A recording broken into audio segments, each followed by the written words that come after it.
चान्तर्न बहिर्यस्य न पूर्वं नापि चापरं पूर्वापरं बहिश्चान्तर्जगतो यो जगत्ययत् तन्मात्मात्मजमव्यक्तं मध्यलिङ्गमधोक्षजं गोपिकोलुकुले दाम्ना बबन्धुप्राकृतं यथा।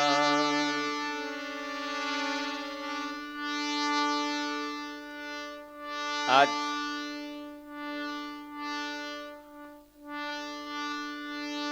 भगवान श्री कृष्ण सांदीपनि ऋषि के आश्रम से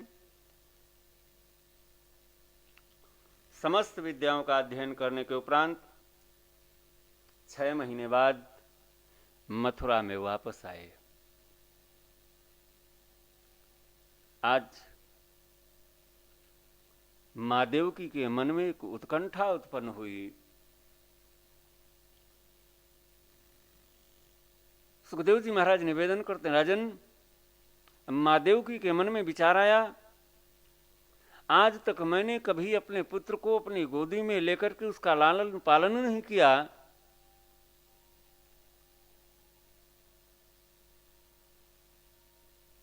आज इतने दिनों बाद गोविंद वापस लौटा है, क्यों ना मैं अपने हाथों से गोविंद के लिए भोजन लेकर के जाऊं। राज अपने बेटे के पास बैठ करके अपने हाथों से उसे भोजन कराऊं। राजन, ऐसा विचार करने के उपरांत मां देवकी ने अपने हाथों में भोजन की थाली ली।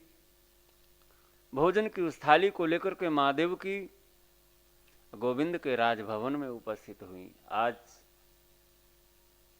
भगवान श्री कृष्ण की दृष्टि मां देवकी पर पड़ी।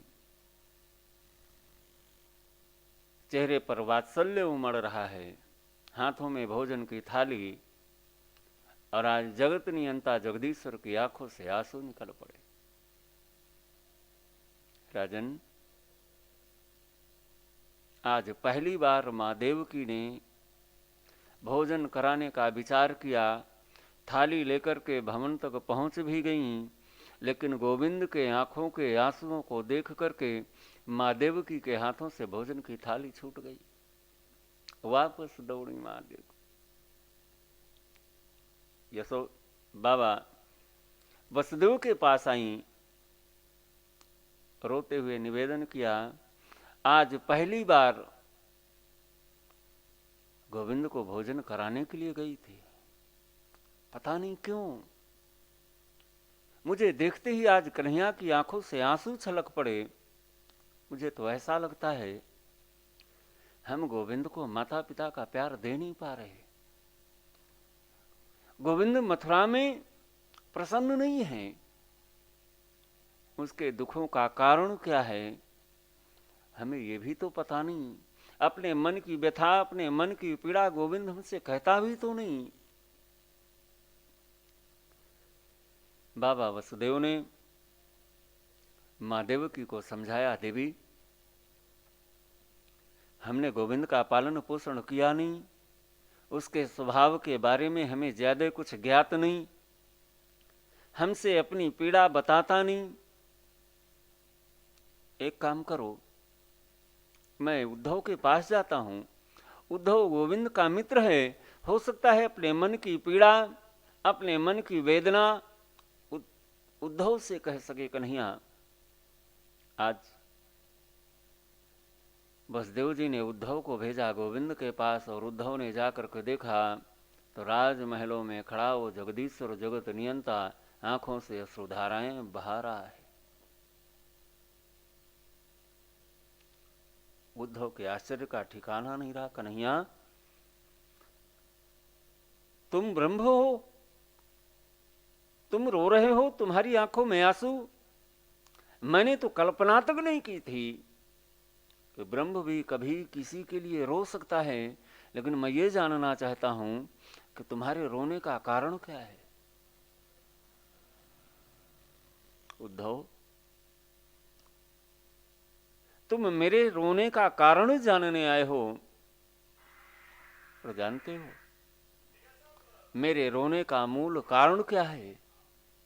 वो है ब्रज मंडल के प्रति मेरा प्रेम, ब्रजवासियों का मेरे प्रति निष्कपट लगाव, निष्कपट स्नेह। उद्धव, मेरा एक काम करोगे? कन्हैया, तुम कहो मैं तुम्हारे लिए सब कुछ करने को तैयार हूं। क्या आदेश है मेरे लिए? उद्धव, तुम एक बार वृंदावन चले जाओ। रोती बिलखती माँ यशोदा को, बाबा आनंद को, ब्रज गोपिकाओं को, उन ग्वाल बालों को जो मेरी अब तक प्रतीक्षा कर रहे होंगे, जाकर के उनको मेरा संदेशा सुना दो। मेरी तरफ से उन्हें सांत्वना दो, मेरी तरफ से उन्हें समझाने का प्रयास करो। अगर वो मुझे याद करके रोना बंद कर देंगे तो मैं तुम्हें भरोसा दिलाता हूं, मुझे भी उनकी याद नहीं आएगी।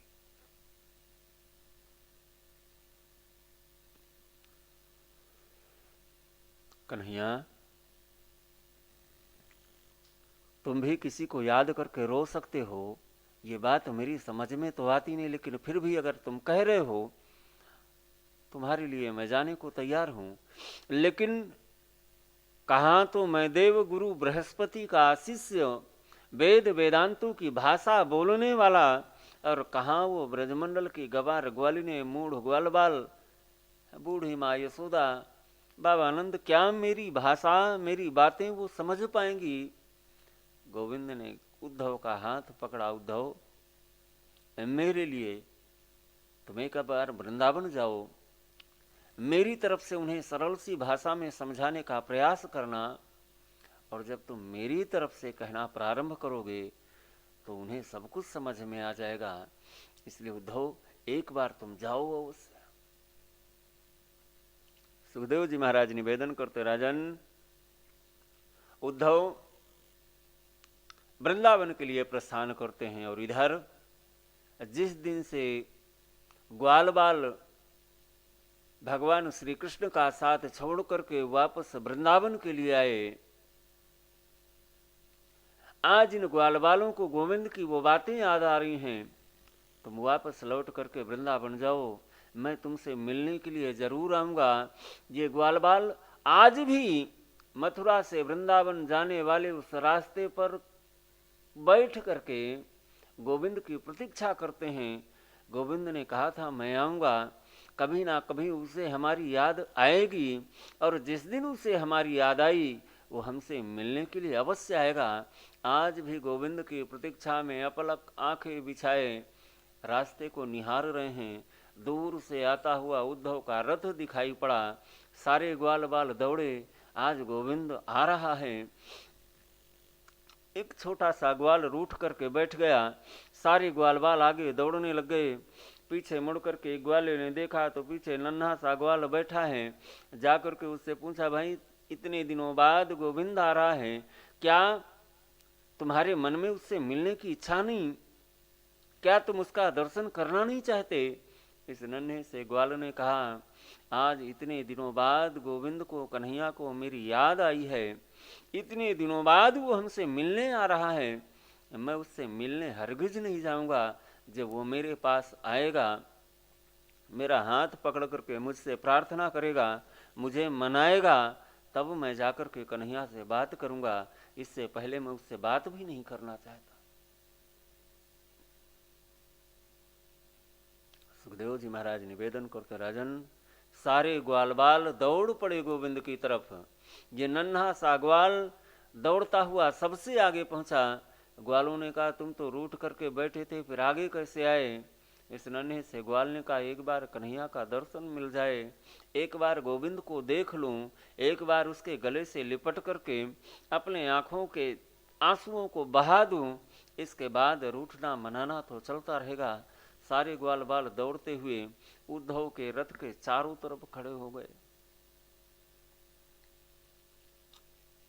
मन में निराशा के भाव व्याप्त हुए।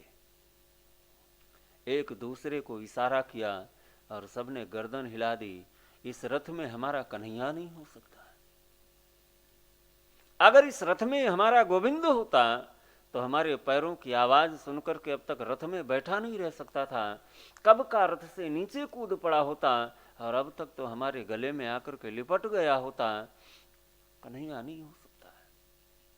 फिर भी साहस किया, रथ में पड़े हुए पर्दे को हटाया और जैसे ही पर्दा हटा उद्धव जी महाराज नीचे उतरे।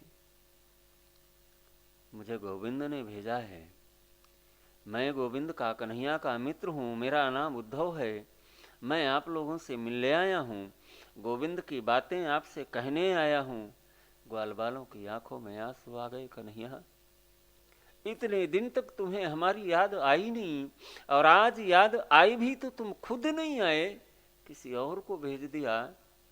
उद्धव, अब कुछ सुनना बाकी नहीं रहा, अब जो कहना है कहो। क्या आप मुझे माँ यशोदा के महल का रास्ता बता सकते हैं? उद्धव, अब माँ यशोदा के महल का रास्ता पूछने की आवश्यकता नहीं है। ये जो बहती हुई जलधार दिखाई पड़ रही ना, इसके किनारे किनारे चले जाओ, तुम सीधे नंद महल में पहुंचोगे। ये धार नंद महल से आ रही है। धो, इस जल की धारा को साधारण समझने की भूल मत करना। जब से कन्हैया मथुरा गए हैं, जब से वृंदावन को छोड़ करके मथुरा में गोविंद का जाना हुआ है, तब से आज तक निरंतर माँ यशोदा महल के आंगन में बैठ करके गोविंद की बाल लीलाओं को याद करके रो रही हैं, और निरंतर बहते हुए उन आंसुओं ने विशाल जलप्रपात का स्वरूप धारण किया है। उद्धव ने वृंदावन को, उस पावन भूमि को प्रणाम किया और नंगे पैरों चलते चलते माँ यशोदा के उस नंद महल में उपस्थित हुए। सारे दरवाजे खुले पड़े हैं। अंदर जा करके देखा तो महल के आंगन में एक कंकाल मात्र शरीर बैठा है। उद्धव ने हाथ जोड़ करके प्रणाम किया, मैया यशोदा, मैं उद्धव आपको प्रणाम करता हूँ। भजन, उद्धव को कोई प्रत्युत्तर नहीं मिला। और थोड़ी सी ऊंची आवाज में उद्धव ने आवाज लगाई, मैया यशोदा, मैं उद्धव देवगुरु बृहस्पति का आशीष से आपको प्रणाम करता हूं। कोई जवाब नहीं मिला। फिर से कोशिश की उद्धव ने, मैया यशोदा, मैं उद्धव आपके चरणों में प्रणाम करता हूं। माँ यशोदा जैसे चेतना से वापस लौटी। धीरे बोलो, धीरे क्या कर रहे हो, कौन हो तुम? नहीं, इतनी जोर से बोलोगे तो पालने पर कन्हैया को भी मैंने बड़ी मुश्किल से सुलाया है, यदि उसकी नींद खुल गई तो फिर बड़ा मुश्किल हो जाएगा, उसे संभालना बड़ा मुश्किल काम है, इसलिए धीरे बोलो, धीरे। उद्धव ने सोचा, मैं तो गोविंद को मथुरा में छोड़ करके आया हूं और यहाँ मैया कह रही है मैंने पालने पर सुलाया है। अंततः हाथ जोड़ करके उद्धव ने माँ यशोदा से निवेदन किया, मैया क्या आप अपने लाला का दर्शन मुझे भी करा सकती हैं? और आज उद्धव का हाथ पकड़ करके माँ यशोदा जिस पालने पर कभी गोविंद सोया करते थे, आज उस पालने के पास लेकर के पहुंची। पालने में पड़ा हुआ कपड़ा जैसे ही हटाया, माँ यशोदा मूर्छित होकर के गिर पड़ी। उद्धव ने संभाला, चेतना वापस लौटी, आंखों से आंसू निकल पड़े। उद्धव, मैं भी कितनी पागल हूं, गोविंद को गए हुए वर्षों व्यतीत हो गए, लेकिन आज तक मैं कन्हैया को भुला नहीं सकी। उद्धव, एक बात बताओ, क्या गोविंद कभी मुझे भी याद करता है? और याद भी करता हो तो उद्धव यहां से जाकर के तुम गोविंद को मना कर देना, वो मुझे कभी याद ना करे, क्योंकि वो जब भी मुझे याद करेगा, उखल से बांधने वाला वो दृश्य गोविंद की आंखों के सामने आएगा, और गोविंद मेरे बारे में क्या सोचेगा? उद्धव, इसलिए मैं उसकी व्यथा में, मैं उसकी याद में रोती हूं। ये बात जाकर के गोविंद से बताना मत, और वो गोविंद को मना करना वो मुझे याद ना करे।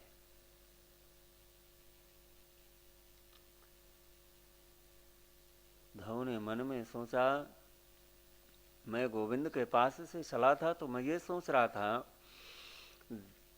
देवगुरु बृहस्पति का ये शिष्य ऐसी कौन सी भाषा में बोले जो इन ग्वालिनों को समझ में आए। लेकिन माँ, कन्हैया के प्रति आपका प्रेम देख करके मैं कुछ बोलने के योग्य बचा ही नहीं। माँ यशोदा को प्रणाम करके उद्धव जी महाराज ब्रज गोपिकाओं के पास गए। जाकर के देखा महाराज वृंदावन के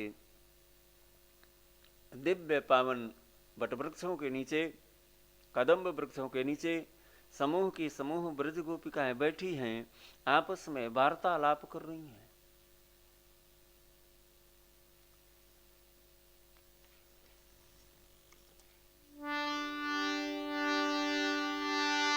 कोई कान में आकर कह दे, आज कृष्ण आमन की, ना जाने क्या बान पड़ी है, नैनन को तरसा मन की। बावरे नैना बरस रहे हैं, ज्यों नदिया सावन की। पंख कट गए आस न टूटे, प्रेम नगर जावन की। लता पत्र को अपने मन की व्यथा सुनाती जाए, एक रैन जब नैन लगे तब आंगन में मोहन आए। ज्यों ही उठी आदर देने को, सामने कहीं ना पाए,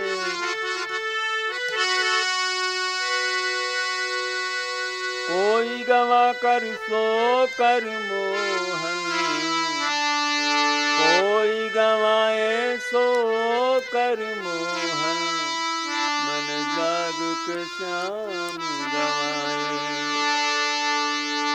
कहती जाए निज जीवन की सबसे करुण कहानी, कृष्ण मिलन को घर से निकली, गोपी प्रेम दीवानी।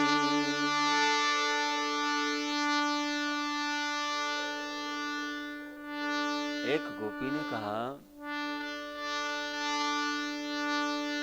आज मैंने गोविंद को देखा,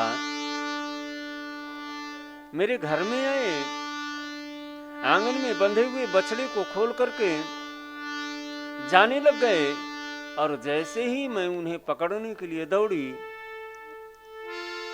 मेरी आंखें खुल गईं और नींद टूटते ही स्वप्न टूट गया। और जीवन की वेदना ये है, संसार सोकर के परमात्मा को खो देता है, और मैंने जाग करके गोविंद को खो दिया।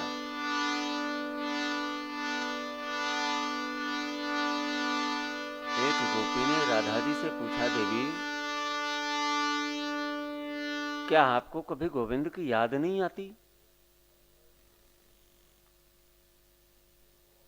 राधा जी की आंखों से आंसू निकल पड़े। मैं क्या बताऊं, तुम्हारा तो सौभाग्य है, कम से कम तुम्हें नींद आती है और स्वप्न में तुम गोविंद का दर्शन करती हो, लेकिन मेरा दुर्भाग्य ये है, स्वप्ने पश्यति कांतं सा सखी तव योषिता, अस्माकं तु गते कांतो गता निद्रापि वैरिणी। तुम्हें नींद आती है, नींद में स्वप्न आते हैं, और स्वप्न में ही सही तुम्हें गोविंद का दर्शन तो होता है, लेकिन मेरा दुर्भाग्य, जब से गोविंद गए तब से नींद ने साथ छोड़ दिया, और जब नींद ने साथ छोड़ दिया तो फिर सपना कैसे देखूं, और मैं तो स्वप्न में भी गोविंद का दर्शन नहीं कर पाती। बोलो बाल कृष्ण भगवान की।